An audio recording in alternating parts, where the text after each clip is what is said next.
Bom, pessoal, prazer. Quem não me conhece, sou o professor Luiz Moreira, sou farmacêutico, bioquímico, mestre em Ciências da Saúde, sou o CEO do Instituto High Nutrition, coordeno o departamento técnico da Consulfarma e, mais atualmente, eu sou o organizador da Arnold Conference. Eu que assumi a parte técnico-científica do Arnold a partir deste ano.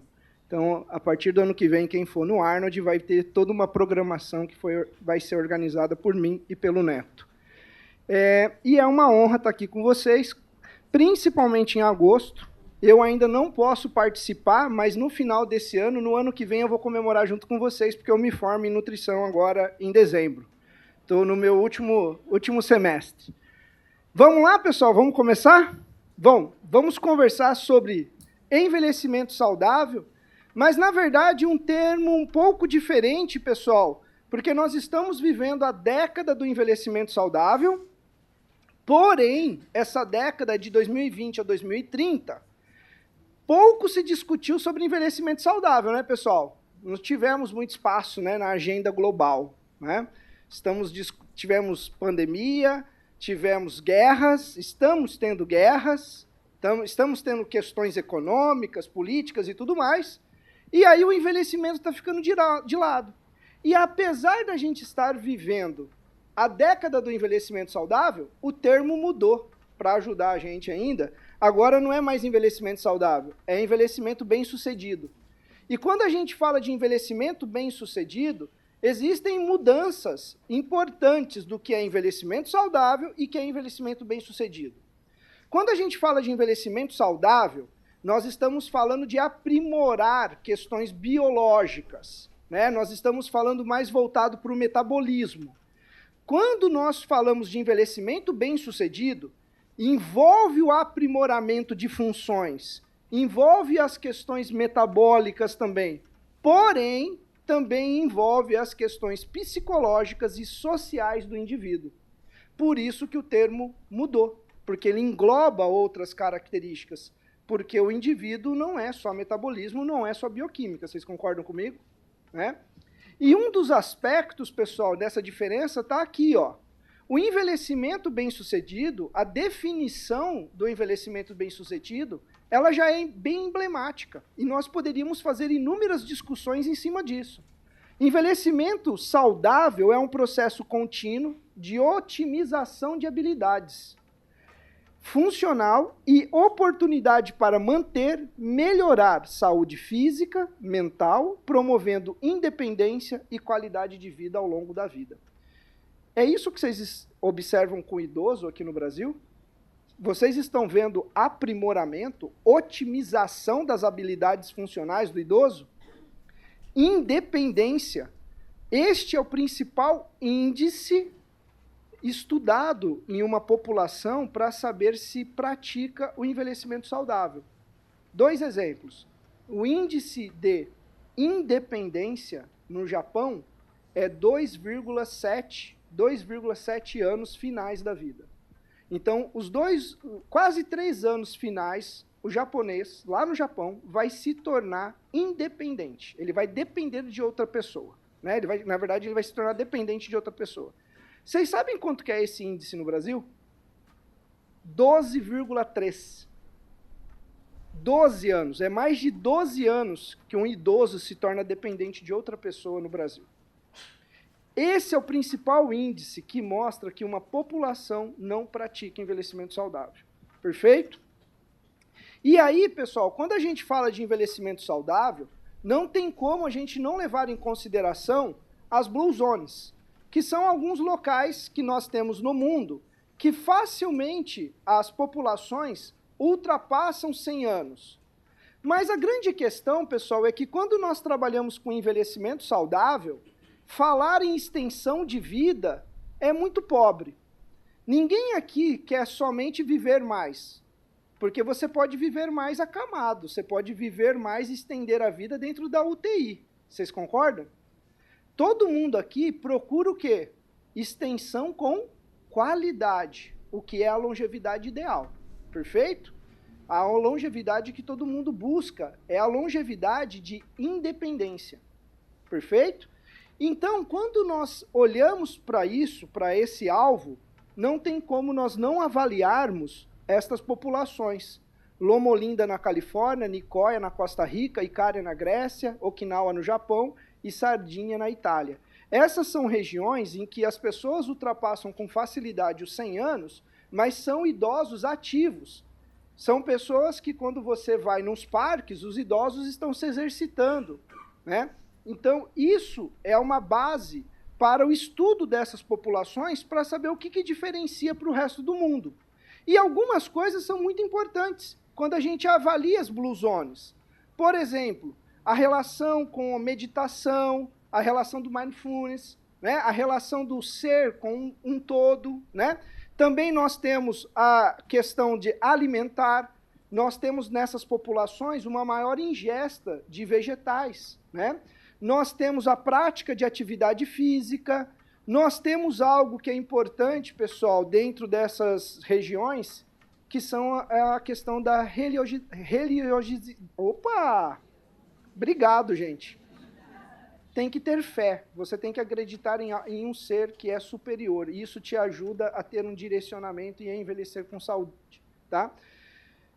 Além disso, pessoal, os hábitos relacionados à qualidade de vida, ao estilo de vida, são regiões que nós temos um índice muito baixo de tabagismo nessas regiões. São os locais no mundo onde menos se encontra fumantes, por exemplo. Então, todos esses fatores relacionados ao estilo de vida, pessoal, são estudados e estão relacionados ao envelhecimento bem-sucedido. Mas o mais importante desse envelhecimento bem-sucedido, e agora mudei o termo de verdade, não é mais envelhecimento saudável, porque também existe uma questão que o idoso, ele não está à margem nem da população e nem da família. Quem aqui já foi em alguma festa, foi convidado por alguém que convive com o vovô ou com a vovó, e está tendo uma festa da família e o vovô e a vovó estão colocados de lado? Alguém já vivenciou essa situação? Então, o idoso no Brasil, ele fica à margem da família e à margem da comunidade. Nestas regiões, não. Ele está integrando a comunidade, porque um dos aspectos do envelhecimento bem-sucedido, pessoal, está relacionado diretamente com você deixar um legado, que é a relação entre as gerações. Isso está dentro do que se chama envelhecimento bem-sucedido. O mais novo aprender com o mais velho, com o mais idoso. É a troca de experiência que a gente precisa para a vida, tá? Existem alguns fatores que marcam, pessoal, a escala de envelhecimento bem-sucedido, e um fator importante se chama resiliência. A resiliência, pessoal, não é apenas aquela resiliência que os coaches ensinam, né?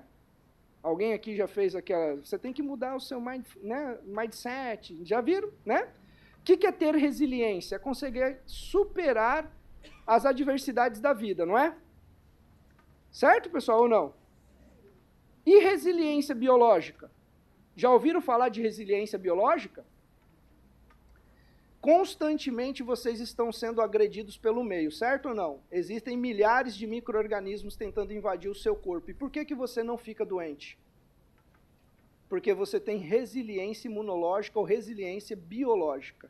E o idoso, ele vai perdendo o que se chama de resiliência. E isso promove fragilidade no estado fisiológico dele.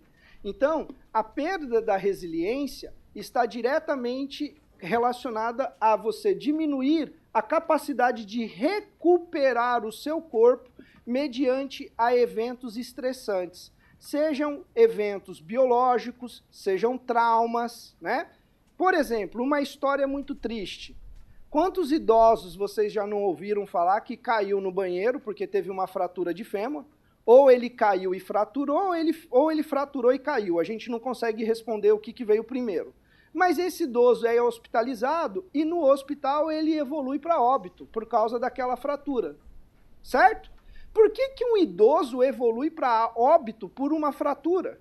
Porque simplesmente ele perdeu o quê? Resiliência, a capacidade de recuperação. A queda, pessoal, a queda é o principal acidente doméstico envolvido com mortalidade de idosos em todo o mundo. No entanto, que quem aqui trabalha em hospital sabe que no ambiente hospitalar é um índice de qualidade chamado de índice de queda em idosos. Esse índice de queda em idosos, ele deixou de ser monitorado somente no ambiente hospitalar e passou a ser um índice monitorado sobre envelhecimento bem-sucedido.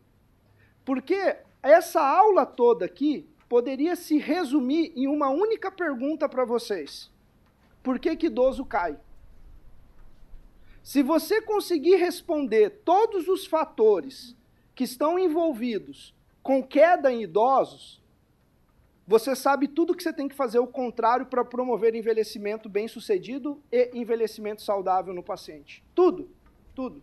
Porque você pode responder assim para mim, o idoso cai por sarcopenia, não é? Mas o idoso também cai por xerostomia. Vocês sabiam?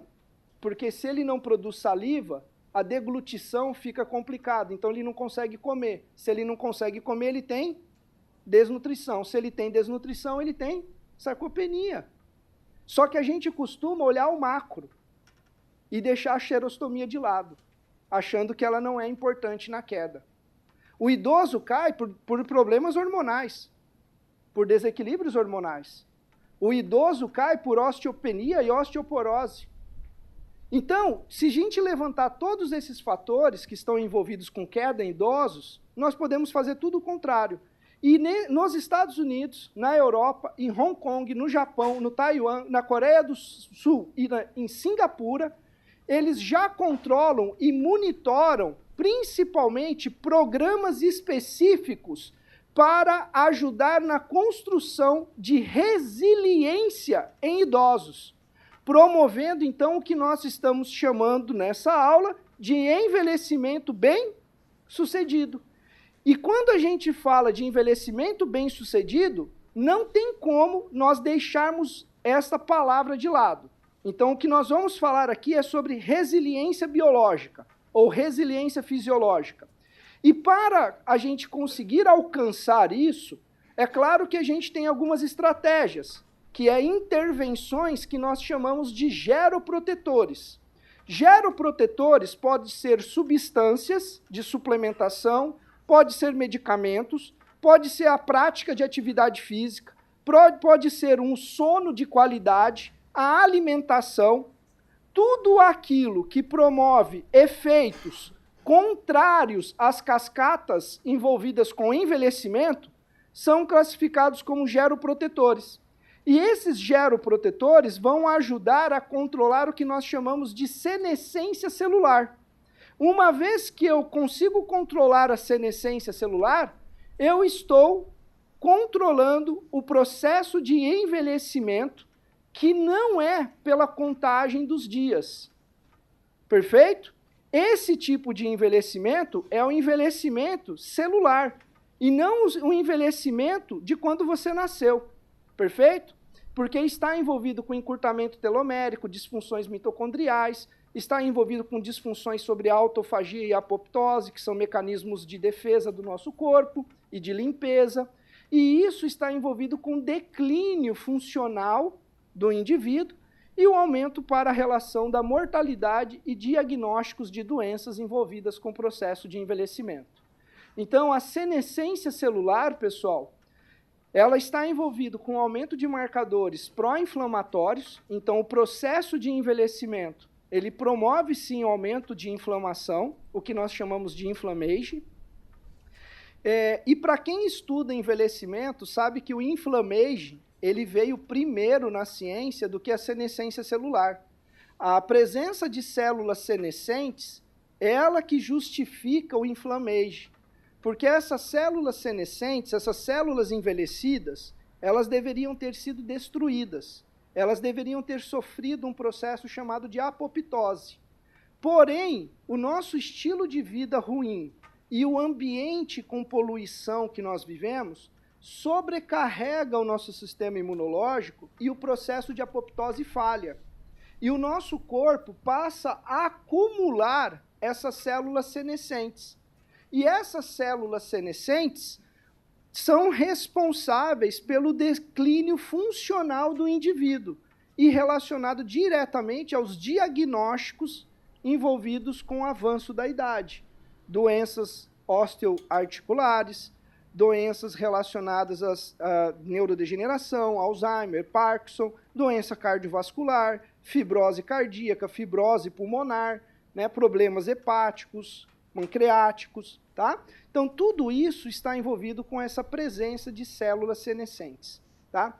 A senescência celular, ela tem o que nós chamamos de hallmarks do envelhecimento.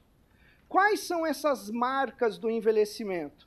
A disbiose, a instabilidade genômica, a encurtamento telomérico, alterações epigenéticas do envelhecimento, baixa atividade de proteostases, que são enzimas importantíssimas para conter aberrações metabólicas, disfunções de macroautofagia, porque nós temos dois tipos de autofagia, nós temos a microautofagia e macroautofagia, e nós temos processo de apoptose, que também está disfuncional.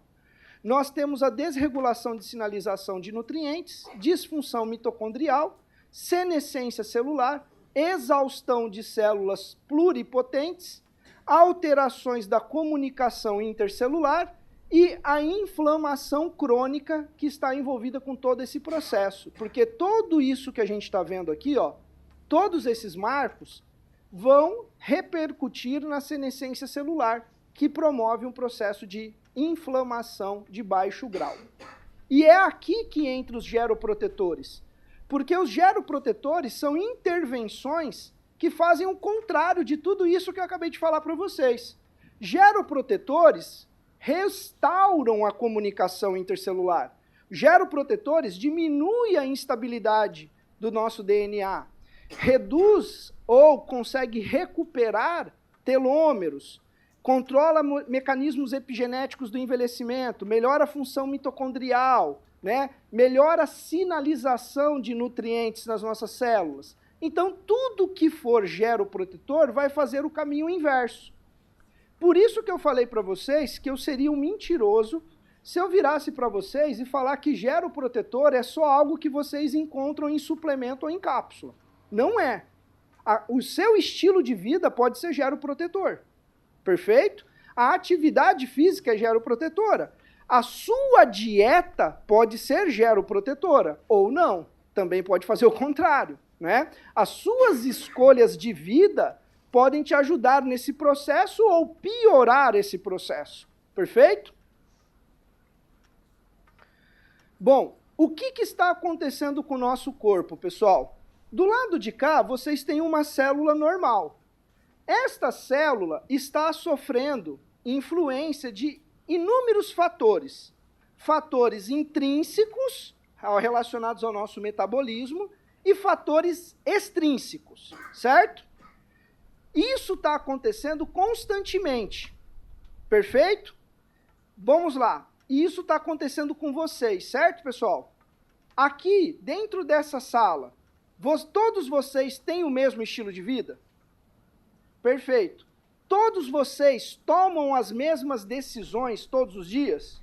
Não. Então, cada um de vocês aqui dentro dessa sala está envelhecendo com uma determinada velocidade. Vocês concordam? A velocidade de envelhecimento é individual. Muito bem, aqui na sala a gente tem quase 100 pessoas, então eu tenho 100 pessoas envelhecendo de maneira diferente. Perfeito? Mas olha para o seu corpo. Olha para as células que compõem o seu corpo. Essas células estão envelhecendo na mesma velocidade? Pensem numa mulher que sempre passou protetor solar na face e esqueceu de passar protetor solar aqui no busto. Quando você olha para essa região, não está mais envelhecida? Então, nem no nosso corpo, as nossas células estão envelhecendo na mesma velocidade. E é aqui que entra a questão da senescência celular. Porque as nossas células são agredidas de maneira diferente. E esta agressão promove aqueles hallmarks do envelhecimento e faz com que aqueles mecanismos de autofagia e de apoptose falhem. E uma vez que esses mecanismos falham, uma célula que é normal se torna uma célula envelhecida, que nós chamamos de célula senescente, e esta célula, ela não deveria existir. O seu corpo tem um processo que destrói essa célula. Só que o nosso estilo de vida faz com que esse processo falhe. E uma vez que essa célula senescente, agora ela existe, ela desenvolve um fenótipo. E esse fenótipo se chama fenótipo senescente associado, fenótipo secretor associado à senescência. É o SASP. O famoso SASP, que um monte de gente está dando aula. Fenótipo secretor associado à senescência. A primeira aula que eu dei de geroprotetores foi em 2018, foi em São Paulo, dentro da sede da Fagron, para médicos. Pegaram uma foto do evento, dispararam dentro de São Paulo, pela Associação Médica de São Paulo, e falaram que eu era charlatão, porque não existia senolíticos, que era o título da aula. Senolíticos. Na época, em 2018, você colocava senolíticos no Google, ele arrumava para ansiolítico. Então, para todo mundo que não seguia PubMed, que não gostava de estudar, eu era um charlatão que eu estava inventando. Hoje, se vocês entrarem no maior site científico que existe hoje, que se chama-se PubInstagram, certo? Vocês vão ver a quantidade de gente dando aula de senolítico e falando de geroprotetores que existe, né? É sinal que estava certo, né? Então, essas são algumas coisas que a gente paga por estar à frente, né? Também na ciência, às vezes. SASP, fenótipo secretor associado à senescência, é um fenótipo de liberação de substâncias que é uma atividade parácrina.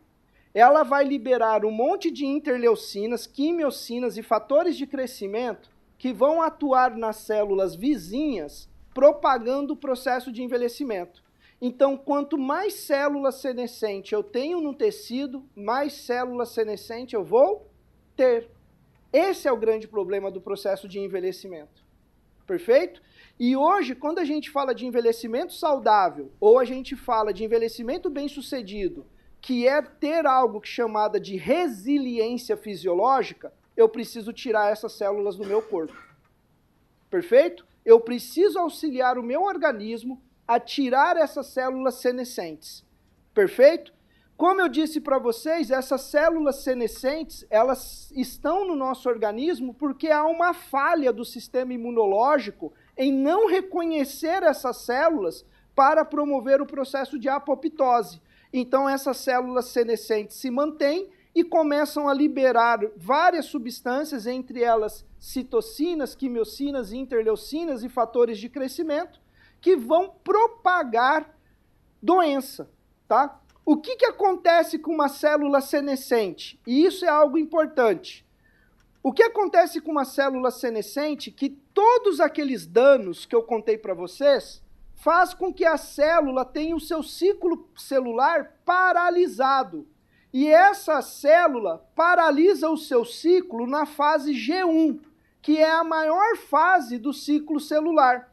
Esta célula, ela não vai dar origem a uma nova célula e ela também não vai sofrer morte programada celular. Simplesmente o ciclo celular dela foi paralisado. Isso daqui é muito ruim, sabe por quê? Porque uma célula dessa daqui está a um passo de se tornar uma célula oncogênica. Então, quanto mais células dessa eu tiver no meu corpo, maior é o risco para câncer. Perfeito?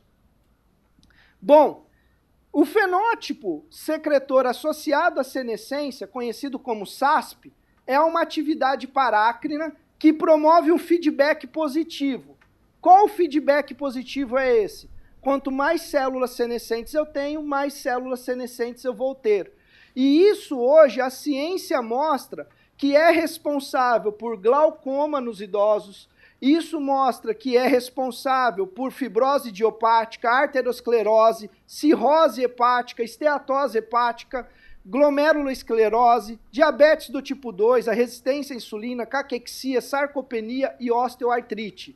São algumas das manifestações que nós temos nos idosos que são justificadas pela presença de células senescentes.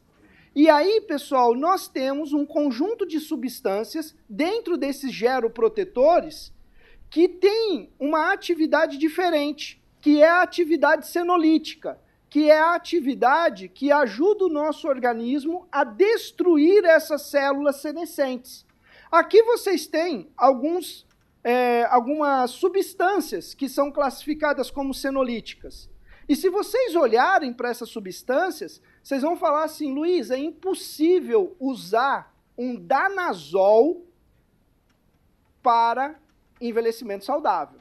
O medicamento é caríssimo, tem N efeitos colaterais, é utilizado em tratamento de leucemia. Como que eu vou utilizar numa medicina preventiva? Então, o que está acontecendo aqui na ciência? A ciência está buscando conhecer toda substância que pode ser geroprotetora ou senolítica. Isso quer dizer que esses principais medicamentos que estão aqui vão ficar para a prática da clínica? Não, porque eu tenho uma vitamina D, eu tenho uma nicotinamida, eu tenho uma melatonina, eu tenho carnosina, que são substâncias que têm menos efeitos colaterais, são substâncias que são mais acessíveis e que a gente vai poder utilizar com maior segurança na prática clínica, né? Para ser senolítico, uma substância tem que ter pelo menos 4 mecanismos. Primeiro mecanismo de um senolítico, pessoal, é atuar diretamente restaurando o processo de autofagia, melhorando ali principalmente essa limpeza, né, frente ao processo de apoptose. Segundo mecanismo, inibir SASP, neutralizar esse fenótipo secretor associado à senescência.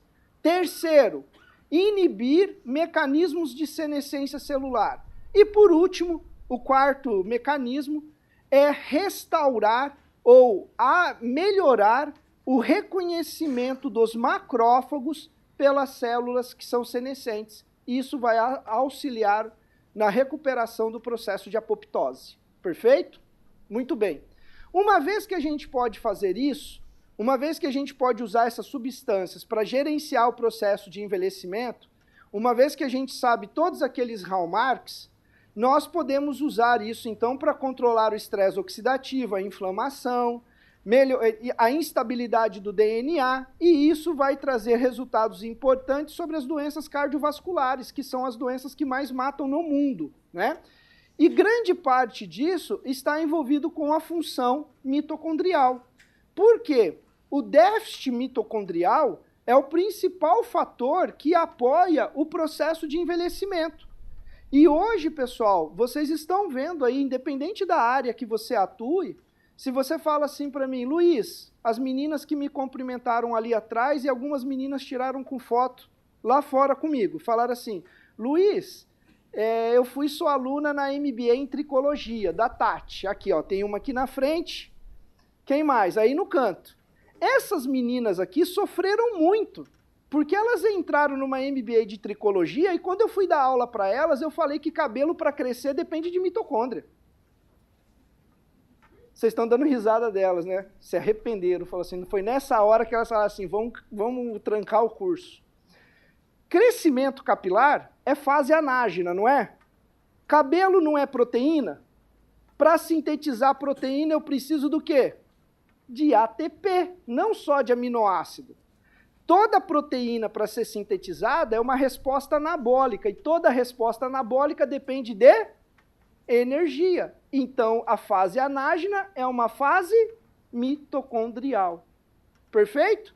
Então, eu sou apaixonado por mitocôndria, minha vida mudou por ser apaixonado por mitocôndria, e aí, pessoal, aqui vocês estão vendo que hoje, quando você fala em disfunção mitocondrial, não é uma simples disfunção que a mitocôndria para de trabalhar. Vocês têm que lembrar que dentro da mitocôndria tem um DNA, que é um DNA circular, que é o DNA mitocondrial. E quando esse DNA sofre fragmentações, gera moléculas que são pró-inflamatórias. Isso daqui é um DAMP, padrão molecular ligado ao dano. É o padrão molecular ligado ao dano com maior potencial inflamatório que a gente pode gerar no nosso corpo. Isso daqui é mais inflamatório do que LPS, para quem está estudando intestino. Quem aqui está estudando intestino? Já estudaram LPS, lipopolissacarídeo? Já sonharam com ele correndo atrás de vocês? Agora vocês vão sonhar com um fragmento do DNA mitocondrial. Certo? Então, o fragmento do DNA mitocondrial é o padrão molecular ligado ao dano com maior potencial inflamatório que nós temos no nosso corpo. E grande parte das substâncias que são senolíticas, quercetina, epigalato de catequina 3-galato, curcumina, fisetim, hidroxitirosol, são substâncias que, claro, ajudam na eliminação daquelas células, mas também são substâncias que ajudam a reestabelecer a função mitocondrial. E isso é promover envelhecimento saudável. Perfeito? Uma vez que a gente melhora a função mitocondrial, eu restauro também função imunológica do paciente. A primeira substância que eu tenho para mostrar para vocês se chama urolitina A. A urolitina, ela age como uma substância geroprotetora e senolítica, está envolvido com melhora com a resposta frente à longevidade e health span, que é a extensão da vida sem doença, melhora a força, melhora a capacidade de endurance, melhora a função do miocárdio, também é neuroprotetora, melhora a relação a questão de saúde músculo-esquelética, ajuda também a melhorar o sistema imunológico, a barreira intestinal, fígado, pâncreas e rins. E a urolitina, ela pode ser adquirida, pessoal, por nós, a partir do consumo, por exemplo, do ácido elágico. O ácido elágico, ele está presente, por exemplo, na romã.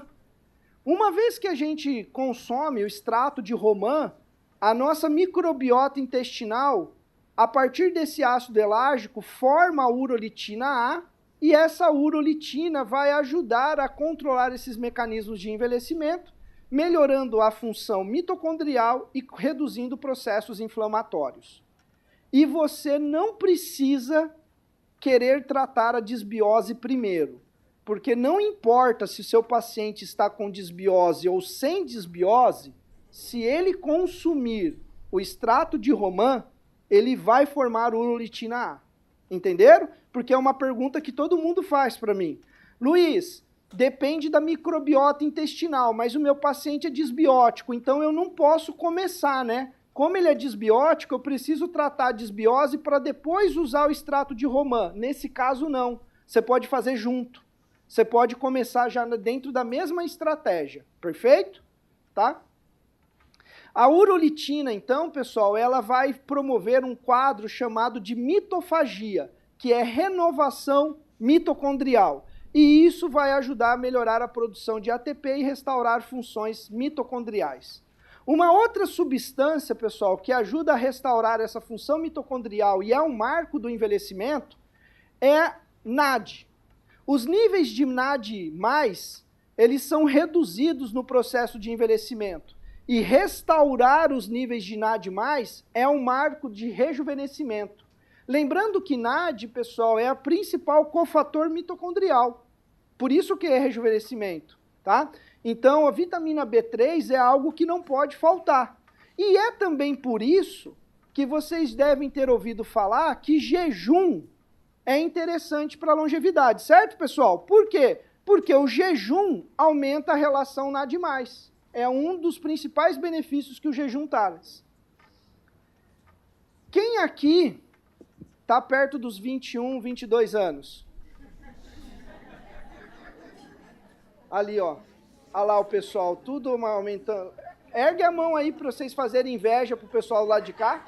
Olha lá, vocês não estão vendo, mas ali ó, tem tudo 21, 22 anos. Aqui também, levanta, também tem 21. Faz 10 anos que eu venho para Vitória, ela continua com os 21.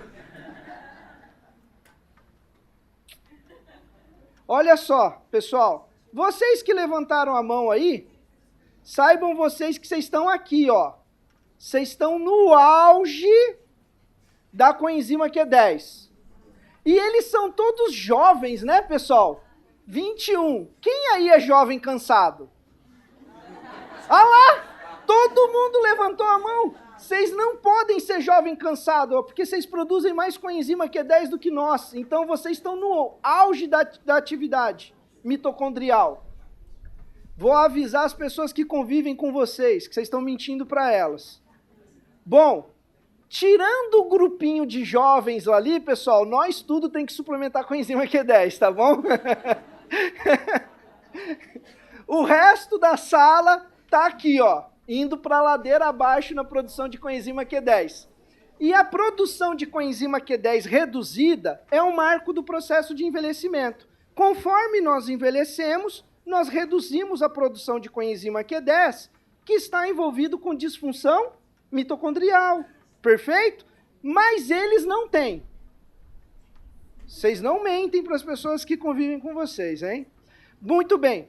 O que é uma disfunção mitocondrial ou o que nós podemos ver em manifestações clínicas?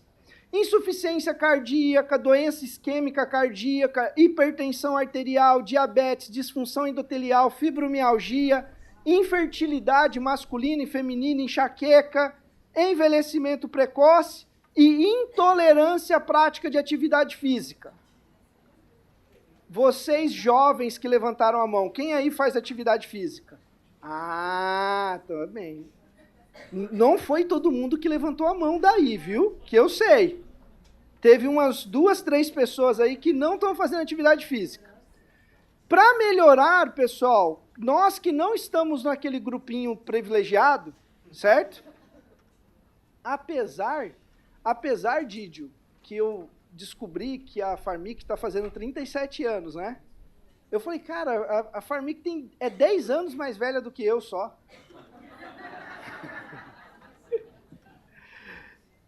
O Bixome, toma Bixome. Isso é o segredo da longevidade. Olha só, o Bixome, fitossomada, que tem a melhora da biodisponibilidade. E por que eu gosto de falar da Ubixome? Porque quando você pega o artigo científico da Ubixome, eles mediram a coenzima Q10 intramuscular e não plasmática. Eu acho que falta um pouquinho, né? Cadê a Laís da Floren?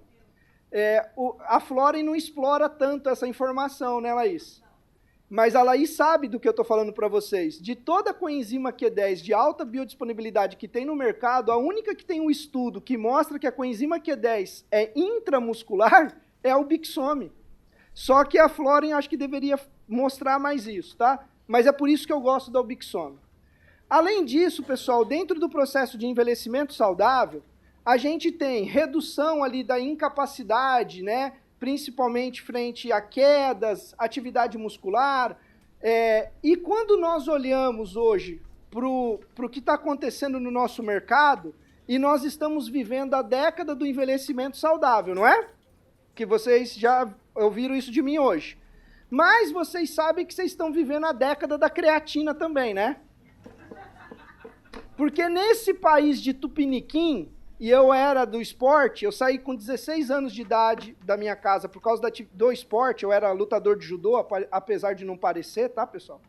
Mas eu já fui atleta. Na minha época de atleta, vocês sabiam que creatina no nosso país já foi doping? Vocês sabiam disso? Quem disputava campeonato brasileiro, estadual, quem buscava competições internacionais, a gente não podia usar creatina. Creatina já foi doping nesse país, né? E aí, pessoal, a gente vive hoje a década da creatina, e a creatina para o envelhecimento é sensacional, porque ela melhora a função cognitiva, ela melhora a massa magra, melhora a força, melhora a capacidade funcional do idoso, melhora a densidade óssea, força óssea, e traz um benefício bem interessante, que é reduzir o índice de queda em idosos. E aí, quando a gente fala de creatina, pessoal, e aí isso é um marco desta década, é falar de creatina para o sistema nervoso central. E aí algumas pessoas ficam tentando justificar creatina para o sistema nervoso central, criando coisas mirabolantes. E na verdade a creatina aumenta a fosfocreatina, que aumenta a produção de ATP. Então o que a creatina faz é só bioquímica mesmo. É aumentar a produção de ATP onde o ATP é gasto. E isso melhora a ressíntese. E 25% da energia que vocês gastam quando vocês não estão fazendo nada, vocês estão dormindo, quem gasta é o cérebro. Então o cérebro de vocês precisa de muito o quê? ATP. E isso quer dizer que o nosso sistema nervoso central é dependente de função mitocondrial. Elas voltaram, tá vendo?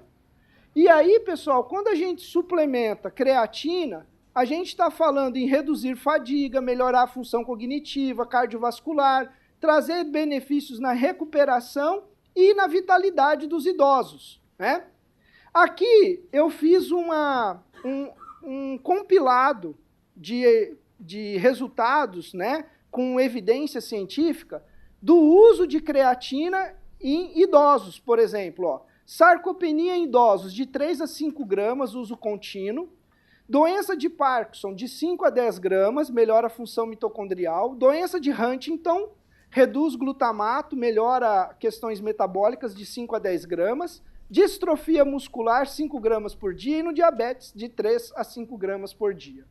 Aí nós temos na osteoporose, também publicação de 2009, mostrando o aumento da densidade mineral, de 3 a 5 gramas. Na insuficiência cardíaca, em isquemia, de 10 a 20 gramas dia, em fase aguda. Doenças intestinais inflamatórias, de 2 vezes, de 3 a 5 gramas por dia. Então, totalizando 6 até 10 gramas por dia, reduzindo marcadores inflamatórios. Nas doenças mitocondriais, 5 gramas, melhorando a função celular. E na reabilitação pós-isquemia, de 10 a 20 gramas, né, melhorando a recuperação neurológica do paciente. Dentro da creatina, nós temos uma evolução que vocês experimentaram ali fora, que é a Clonapur. Por que a Clonapur é uma evolução? Dentro do mundo da creatina, pessoal, nós temos 3 tipos de pacientes. Nós temos os pacientes que são respondedores, nós temos os pacientes que são não respondedores e nós temos os pacientes que são altamente respondedores. Luiz, o que monitora para falar que um paciente é respondedor ou não respondedor? Eu uso a creatina e doso creatina fosfato. Se ela aumentar 25%, eu estou dentro de um paciente que é respondedor. Se ela não aumentar, independente da dose, eu estou na frente de um paciente que é não respondedor. E se ela aumentar mais de 40% com uma dose, eu estou num paciente que é altamente respondedor, frente à creatina. Novamente, o que eles monitoram para saber? Fosfocreatina, que é a creatina ligada ao fosfato de alta energia. Por que Clonapur é uma evolução? Porque é a creatina fosfato. Ela já é a creatina fosfato. Ela já está carregando o fosfato de alta energia para aumentar a ressíntese de ATP. Só que ela é complexada com 3 moléculas, porque a creatina é o quê? Instável. Então, para estabilizar a molécula, eles complexaram em 3. E é por isso que a dose é diferente. Quando você fala de 3 gramas da monohidratada, na Clonapur você está falando de 1,8 gramas. Essa é a diferença, a justificativa da diferença da dose, tá? A Clonapur, então, pessoal, é a creatina fosfato, perfeito? E aí existe um diferencial que as pessoas, às vezes, interpretam o estudo errado, tá?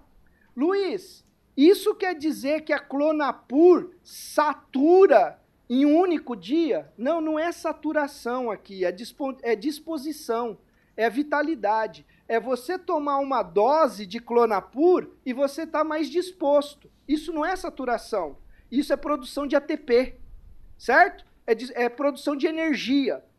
E enquanto que a creatina monohidratada, para dar alguma diferença na sua vida, ela vai precisar pelo menos aí de 4 dias para dar essa resposta. Perfeito? Então a Clonapur te ajuda na disposição já na primeira dose. Perfeito? Isso também se reflete no aumento de ATP. Por que o Clonapur aumenta mais o ATP do que a creatina monohidratada?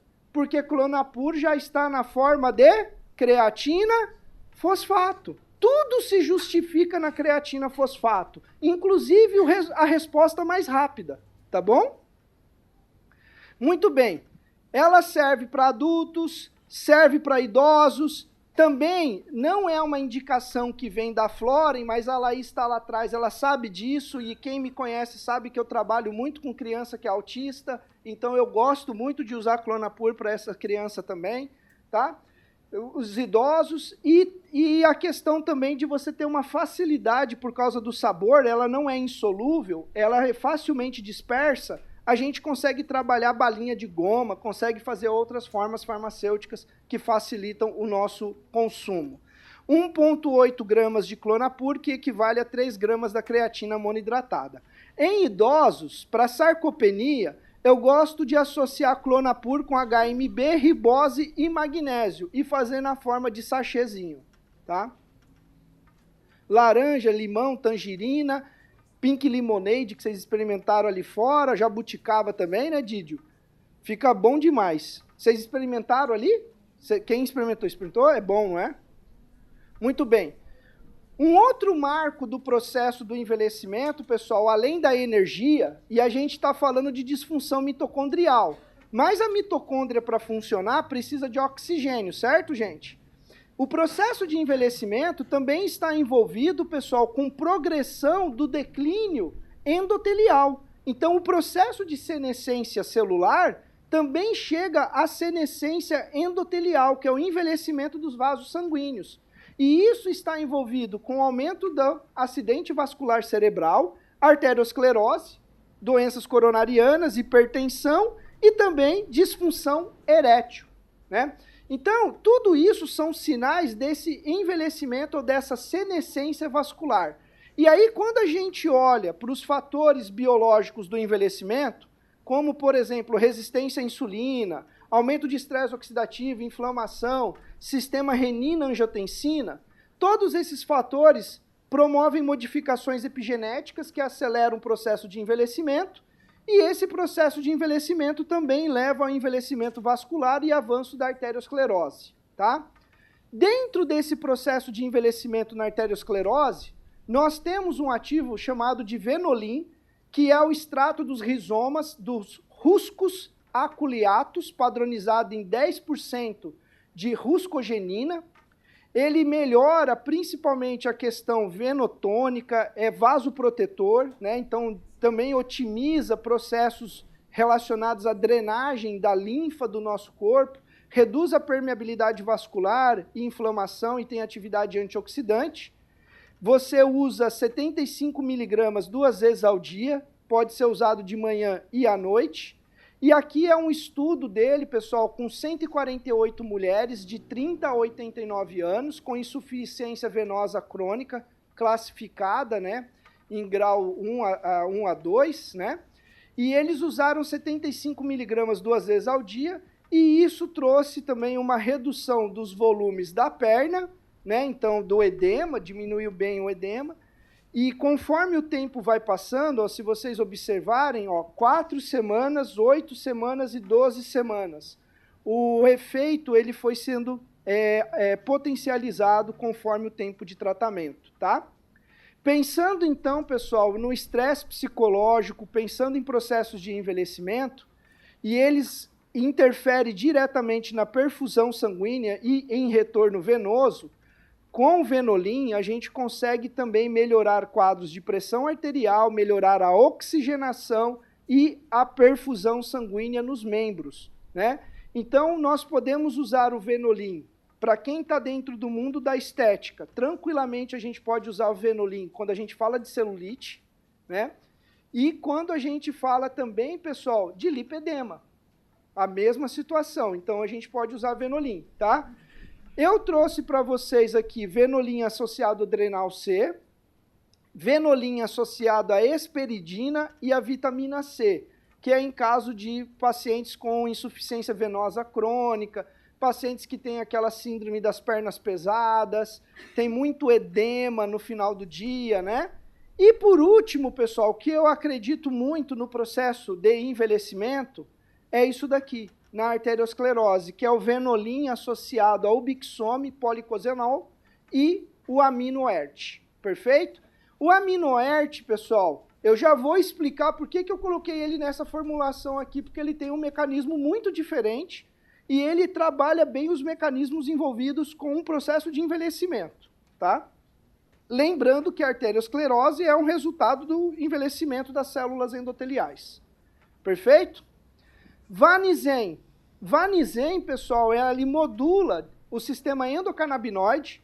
Quando a gente fala de sistema endocannabinoide, pessoal, nós estamos falando de mecanismos canônicos e não canônicos. Quando a gente fala de mecanismos canônicos, nós estamos falando de receptores CB1, CB2 e principalmente as enzimas de degradação, a hidroxilase dos ácidos graxos e a monoacilglicerol, que degrada o 2-araquinodoil. No caso do Vanizen, ele inibe a hidroxilase dos ácidos graxos. O resultado disso é aumentar a anandamida e aumentar o 2-araquinodoilglicerol, que são os endocannabinoides que nós produzimos. Mas ele também atua, pessoal, ó, modulando os receptores, tá? E ele atua no sistema não canônico, tá? Que não é o sistema clássico, que envolve, por exemplo, melhora dos níveis da dopamina, controla o processo de neuroinflamação, resulta na redução do estresse oxidativo, né? Então, pessoal, o Vanizen, ele é um extrato da Aphramonum melegueta, é um tipo de pimenta, mas não é uma pimenta comum, a gente não encontra no Brasil, ela não é pungente, tá? Esse extrato, pessoal, ele é padronizado em 10% de valinoides, que é exatamente dá o nome do receptor que ela mais atua, que são nos receptores valinoides, que fazem parte do sistema não canônico.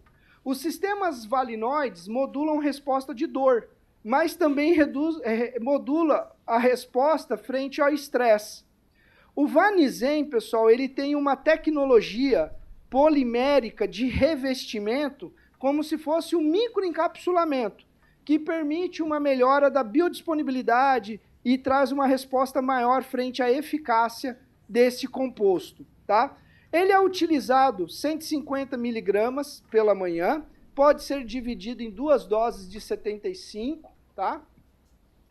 Ele traz melhora do equilíbrio, do bem-estar, ele gerencia principalmente o estresse, a questão da agressividade, mas ele não tem efeito sedativo.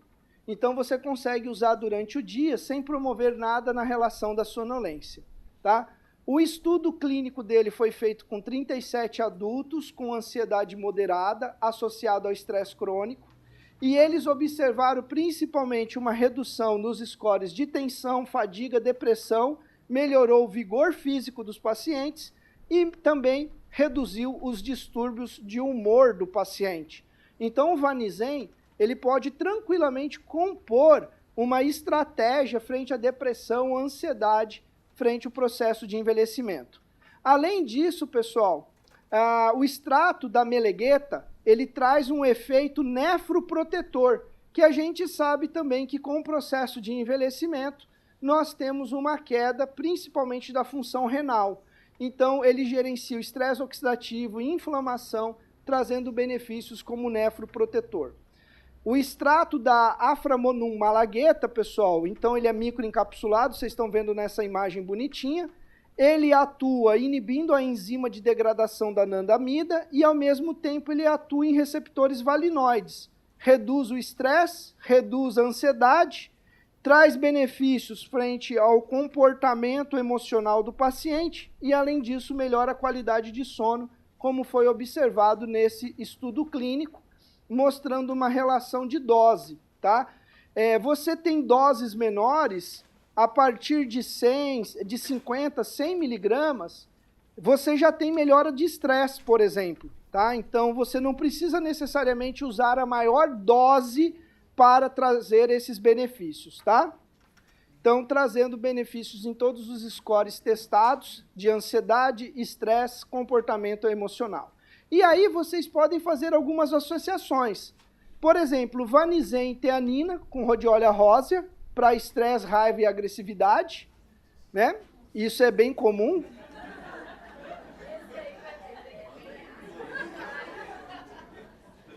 Esse daí, vocês moram, todo mundo aqui mora em Vitória, certo, pessoal? Vocês moram em cidade grande, como toda cidade grande no Brasil, a gente tem problema de trânsito, certo? Vocês vão concordar comigo. Andem com um cartão de visita de vocês no carro. Funciona, tá, pessoal? Eu fiz uma caca no trânsito há um tempo atrás, e aí o cara começou a me xingar no trânsito. E aí eu abaixei o vidro do meu carro e peguei o cartão na mão. E comecei a falar para ele assim, é inflamação, é desbiose. E ele me xingando. E ele não estava entendendo o que eu estava falando. E eu estava com muita calma. Eu falei assim, desbiose, a primeira consulta nem vou cobrar. Só o retorno. Aí o cara parou de falar e falei assim, ó, desculpa, amigo, eu errei, ó. Mas você está precisando de ajuda. Tá, meu cartão, pode ligar. A primeira consulta é de graça. Andem com o cartão de vocês. Tá? Teanina é antagonista de receptor N-metildeaspartato, que é o receptor de glutamato. Raiva, agressividade, pavio curto, rispidez, certo? É glutamato, tá, gente? Tem alguém aqui que está com namorado, marido na aula? Não? Vocês aí estão? Vocês dois? E vocês são jovens, né? Eu lembrei que vocês levantaram a mão. Vocês têm algum problema de rispidez, agressividade? Não se exponha, não se exponha. Mas é a TPM, não é? Teanina para os dois. Teanina para os dois. Teanina, lembrem disso, eu estou brincando, eu estou enchendo o saco de vocês, porque a teanina controla esse comportamento. E a teanina não causa sono, também dá para usar durante o dia. E a teanina controla o glutamato. Todo mundo que tem um pavio curto, pessoal, é glutamatérgica. É a neurotransmissão glutamatérgica. Perfeito? Neuropatia, Vanizen, Mitidol e Aminoert, certo? Ansiedade e depressão, Vanizen com Fitaxin, que é uma associação da lavanda gustivolia com Cuscuta quinensis, trazendo benefício num estudo comparado a escitalopram, por isso que está ali na ansiedade e depressão. E na compulsão alimentar, você pode associar o Vanizen com Bimblock, que tem a fasiolamina, que reduz grelina e a absorção de carboidratos. E o Green Select, que atua na via de AMPK, trazendo benefício na sensibilidade à insulina e com efeito termogênico também, mas reduz a compulsão alimentar. Então, dá para fazer boas associações com Vanizen, ajudando ali na relação do sistema endocannabinoide.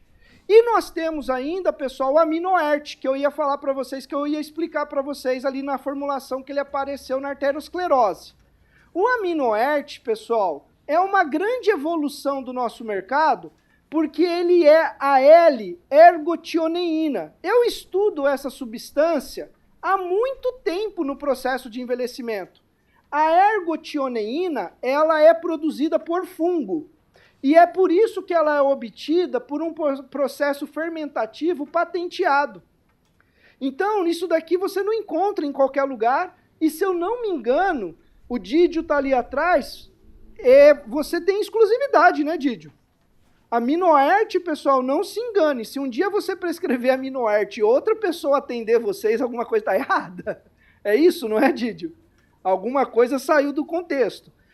O Aminoert, pessoal, a ergotioneína, ela é antioxidante, ela protege o nosso DNA, tanto celular quanto mitocondrial, então ela reduz a vulnerabilidade do DNA, traz proteção aos telômeros, é neuroprotetora, cardioprotetora, melhora a sensibilidade da glicose e melhora a saúde da pele também, pessoal. O Aminoert, pessoal, ele contém, então, ele estimula principalmente vias relacionadas ao transporte, né? Está diretamente envolvido a controlar o estresse oxidativo, oferece proteção antioxidante abrangente, então isso não é só para neutralizar moléculas reativas de oxigênio ou nitrogênio, mas também para proteção de estruturas celulares. E o maior benefício dele está aqui, ó, neste mecanismo que a L-ergotioneína faz, né?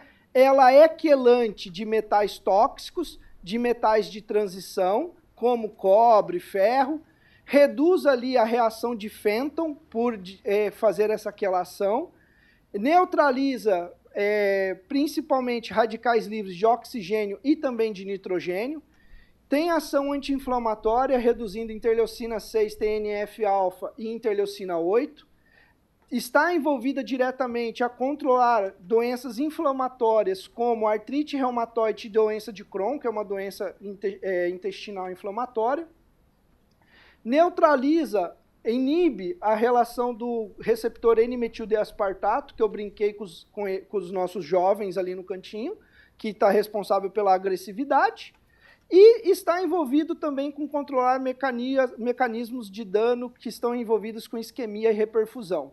Então, a ergotioneína, pessoal, é uma citoprotetora completa. Então, ela acaba sendo uma substância que é senoterápica. Então, ela gerencia todos os processos envolvidos com o envelhecimento.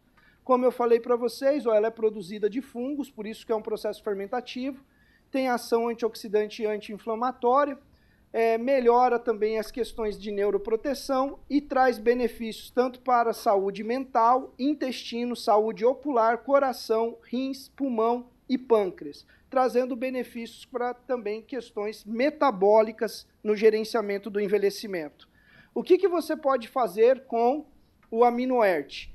Associar o Bixome, pensando num paciente que precisa restaurar a função mitocondrial. AminoERT pode ser associado a mitocondrin e ao telogen, pensando em um mecanismo que gerencie de maneira mais profunda o envelhecimento. Green Select, para trazer benefícios na saúde cardiometabólica.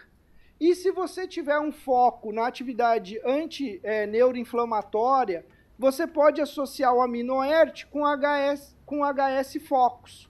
O HS Focus, pessoal, ele atua numa proteína de choque que é a HSP70. E a diabetes, pessoal, a resistência à insulina está diretamente envolvida com mecanismos de Alzheimer. Então, se você usar aquela formulação ali, para pacientes que são diabéticos ou pacientes com resistência à insulina, além de você melhorar as questões metabólicas do paciente, você vai ter uma fórmula ainda neuroprotetora para diabetes diminuir ali, né, a questão da agressividade da doença frente ao dano neurológico, tá? E o último ponto da nossa aula, pessoal, no gerenciamento do processo de envelhecimento, é que a nossa microbiota, ela não é estática. A nossa microbiota, ela muda assim como nós mudamos no decorrer da nossa vida. Então, a microbiota de um sedentário não é igual à microbiota de um jovem. A microbiota de um jovem não é igual à microbiota do adulto, que não é igual à microbiota de um recém-nascido. Então, nós temos uma microbiota que está relacionada à fase de vida que nós estamos, tá? Além dos fatores relacionados ao estilo de vida individual. E quando nós falamos de envelhecimento, o envelhecimento, ele começa a apresentar os seus sinais por qual sistema, pessoal? Olha só que interessante. O primeiro sistema que sofre com o processo de envelhecimento é o sistema gastrointestinal. Nós começamos a envelhecer pelo sistema gastrointestinal. Depois, nós vamos envelhecer a relação do sistema cardiovascular, neurológico, o sistema renal, pulmonar, endócrino, músculo esquelético e, por último, o sistema reprodutivo, né? E aí, pessoal, quando nós olhamos esse painel das mudanças da microbiota intestinal, nós esperamos no indivíduo idoso, olha que legal isso. Vocês sabiam que o indivíduo idoso, ele deveria ter mais aquermância que um indivíduo jovem? Mas olhem para o idoso que nós temos. O idoso no Brasil tem problema de gerenciamento de peso? O idoso no Brasil tem mais gordura corporal do que músculo? O idoso no Brasil tem mais esteatose hepática do que deveria apresentar? Então, o idoso no Brasil não tem mais aquermância, apesar da literatura falar que um idoso saudável, ele deveria ter mais o quê? Aquermância. Isso mostra, pessoal, o quanto nós estamos errando em não discutir envelhecimento saudável dentro do nosso país e não discutir um envelhecimento bem sucedido. Porque o envelhecimento saudável, idoso tem a aquermância, que vai ajudar no gerenciamento da glicemia, no perfil lipêmico do paciente e no perfil corporal dele. Certo? Então, hoje, pessoal, infelizmente, pensando em envelhecimento saudável, eu tenho que ajudar esse idoso a ter mais aquermância. Vocês concordam? Então, quando nós olhamos para o papel do GLP-1, que é tão discutido e falado hoje, que é o glucagon-like peptídeo 1, o pessoal não conta, mas o GLP-1, ele atua também aumentando a oxidação de glicose por via mitocondrial. Então, o GLP-1 melhora a função mitocondrial, fazendo com que ela oxide mais glicose, ajudando a controlar o nível de glicemia. Então, o GLP-1 melhora a função mitocondrial, melhora os processos de autofagia, controla processos de senescência celular e também os efeitos sobre células pluripotentes. Isso quer dizer que qualquer estratégia que eu promova no meu paciente que melhore a liberação de GLP-1 por via intestinal, também é uma estratégia geroprotetora, que também estou propagando o envelhecimento saudável. Perfeito? O GLP-1, pessoal, reduz estresse oxidativo, a deposição de proteína beta-amiloide, diminui a apoptose neuronal e a neuroinflamação. Isso vai trazer benefícios na neuroproteção e na manutenção da função cognitiva e memória. Uma forma de fazer isso é usar o Aquermat, que tem ali, pessoal, capsaicinoides, né? Capsaicina, dihidrocapsaicina e nordihidrocapsaicina. O segredo do Aquermat não são os compostos, mas sim a tecnologia que transforma esses compostos em pellets. São pequenas bolinhas, né? E esses pellets vão fazer com que essas substâncias, que são os capsaicinoides, serão liberados principalmente a partir ali, ó, do duodeno para frente, de maneira sustentada e prolongada durante 24 horas. Isso vai aumentar a aquermância, vai melhorar os níveis de grelina e leptina, além de controlar marcadores inflamatórios. Por isso que o Aquermat, então, ó, ele, por aumento da aquermância, vai aumentar a liberação de GLP-1 pelos enterócitos, reduz a grelina, aumenta a leptina, trazendo saciedade e controle de fome, e, além de tudo, traz um efeito anti-inflamatório e termogênico que é secundário. Mas o Aquermat, pessoal, não pode ser usado por pacientes que têm doenças inflamatórias intestinais. Paciente que tem hemorroida, doença de Crohn, retocolite ulcerativa, esses pacientes não podem usar, tá, pessoal? Paciente com hemorroida, por exemplo, ele vai te odiar para sempre se você prescrever para ele. Durante muito tempo, não sei para sempre, mas durante muito tempo ele vai te odiar. Dose usual, 150 miligramas, uma única vez ao dia, após as refeições, de preferência após o almoço. Tá? É uma cápsula pequenininha, né? Uma cápsula número 4, gastro-resistente, tá? E o efeito, ó, dele é uma redução de 2 quilos, na média de 2 quilos de peso, sem o reganho, perfeito? Então, a Aquermat pode ser usado para ajudar na melhora da aquermância, da população de aquermância no intestino de pacientes, para garantir um envelhecimento saudável. Era isso que eu tinha preparado para vocês nesta noite. Espero que vocês tenham gostado, espero ter contribuído para a atividade profissional de vocês e o entendimento do que é envelhecimento bem-sucedido, do que é envelhecimento saudável. Eu gostaria de agradecer toda a equipe da Pharmic, mais uma vez, por permitir a minha presença aqui. Obrigado. É uma honra. Obrigado pelo espaço, pela confiança. Parabéns para vocês, nutricionistas. E no ano que vem a gente comemora junto. Mais uma salva de palmas para o Luiz Moreira. Obrigado, obrigado.